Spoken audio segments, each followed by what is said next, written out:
What's up everybody, Unrested here, and I am back a little bit late with an Osoroshii Saturday. It may still be Saturday in the States though, I don't know, but by the time I upload this, I bet you it's Sunday. Happy 4th of July, America. Congratulations on your umpteenth birthday. Let's just get right into it. I'm going to start out first with the story of sleep paralysis because pretty soon there's this documentary coming out. It may already be out in the States, it's not out here in Japan. It's called The Nightmare. And from what I'm hearing, there is rave reviews about how scary this documentary is about sleep paralysis and just all the nightmarish stuff that goes along with it. So here's my own personal nightmare story of my own sleep paralysis. I'm laying in bed. It's around 3 a.m. in Japan. I never had sleep paralysis ever in America. I never had it again since this one incident. I've only had one incident of sleep paralysis my entire life. This is the incident, and I'm laying there and I realize I want to get up. I don't know exactly why I want to get up, but I'm starting to wake up. I'm starting to realize that I am in bed and sleeping, and for some reason I want to get up. And as I'm starting to get up, I realize I can only move about up to my neck. And I can kind of cock my head up a little bit to look at the end of my feet, and I realize, I'm like, man, I can't move anything else. This is weird, dude. I'm like, what's stopping me? I need to be able to look around. So like I said, I can only move up to my head. Below my neck I can't move, so I'm able to kind of at least jerk my head up to look down at my feet, and I see probably like an 8-year-old girl, snowy white skin, absolutely porcelain white, sitting at the edge of my feet, and she's just kind of sitting there on top of my legs, kind of like squatting there.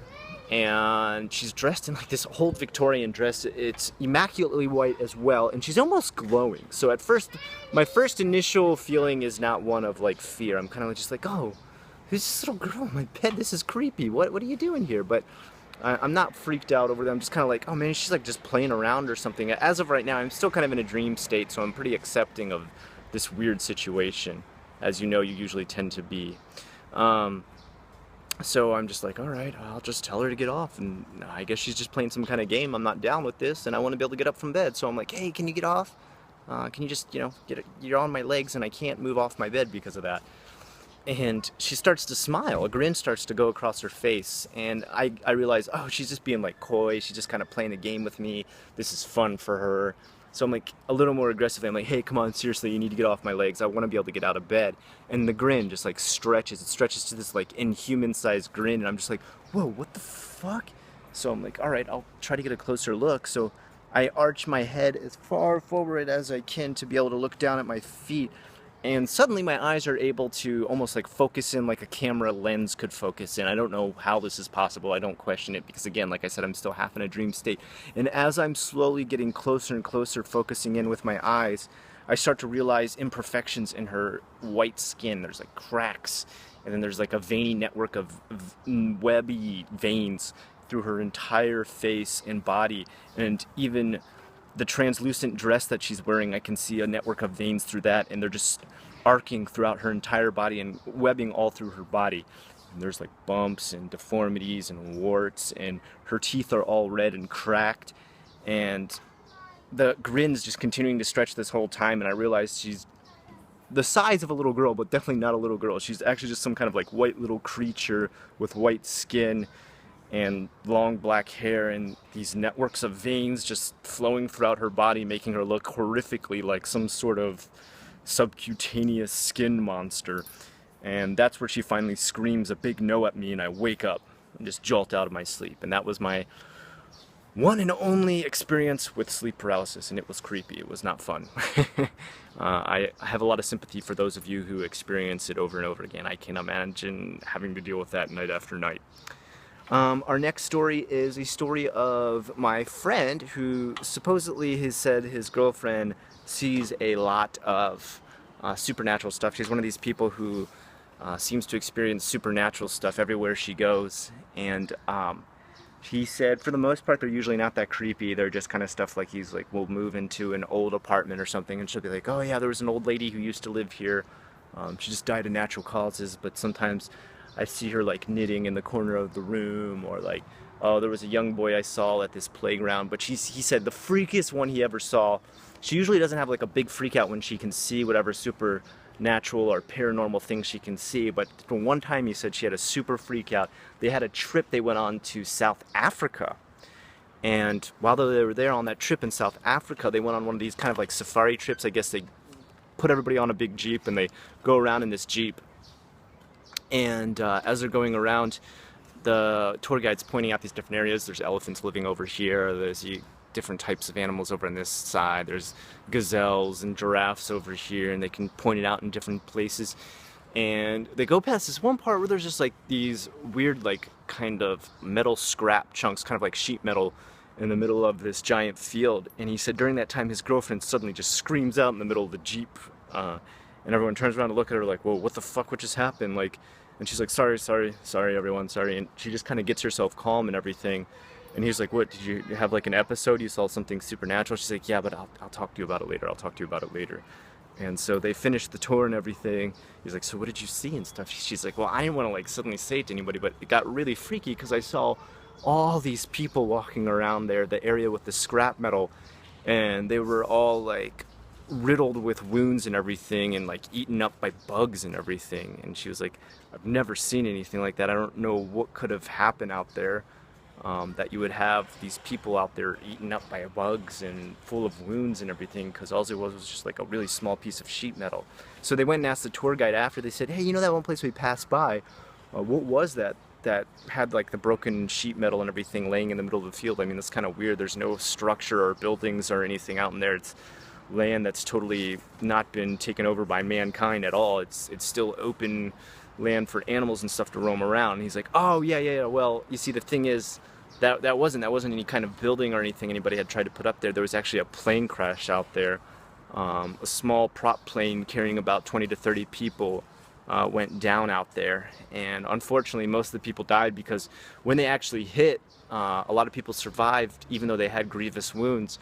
But he said there was a huge amount of wildlife attracted to the blood oozing from those wounds, and they were literally eaten alive by a lot of like the bugs and stuff that lived out there in the middle of the field and everything, in the middle of the grasslands and stuff. I guess there can be some pretty vicious bugs out in the middle of South Africa. I don't really know a lot about the horticulture or the etymological culture as well. That's bugs and plant life. I don't really know a lot about that in that area, but apparently there's a lot of stuff that can pretty much feed on open wounds in animals and stuff, and they'll do it to humans too if they're out there with open wounds.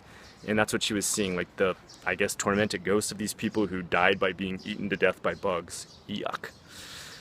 Okay, last one.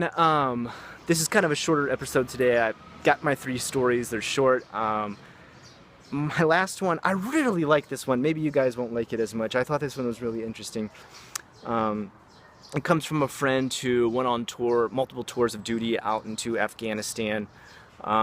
Just finished up his whole stint with the army, and he said one of the freakiest things that he ever saw while he was out there was they were guarding a perimeter to a base that they had set up. I don't know a lot of military stuff, so forgive me please if I mess up any lingo or anything like that. I know there's a lot that has to do with all the different stuff that goes on in the military, but they had set up a headquarters out there in the middle of the desert pretty much, and they were guarding the perimeter of this. And for the most part, he said no one would even come close to it. Like the locals and stuff wander close to it.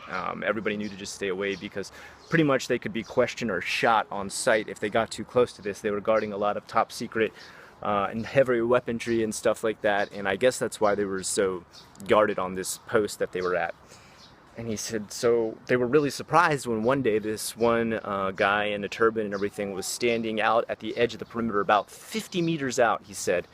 And pretty much everybody could see him. They could all, look at him via scope or binoculars or I guess other surveillance equipment they had. They could see him on camera and stuff. They had cameras set up.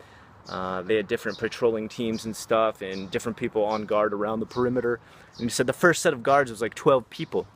And they all reported, they're like, dude, yeah, we can see this guy out there. And the weird thing is he had this like blue shade to him. He looked like a normal human, standing there just like kind of in middle age, I guess Eastern man out in the middle of the desert, just kind of standing there. But he was totally the color of blue, and they said he didn't move, he didn't talk. If they tried to communicate with him or say anything to him, he didn't make any kind of motion that he even noticed that they were trying to get in contact with him.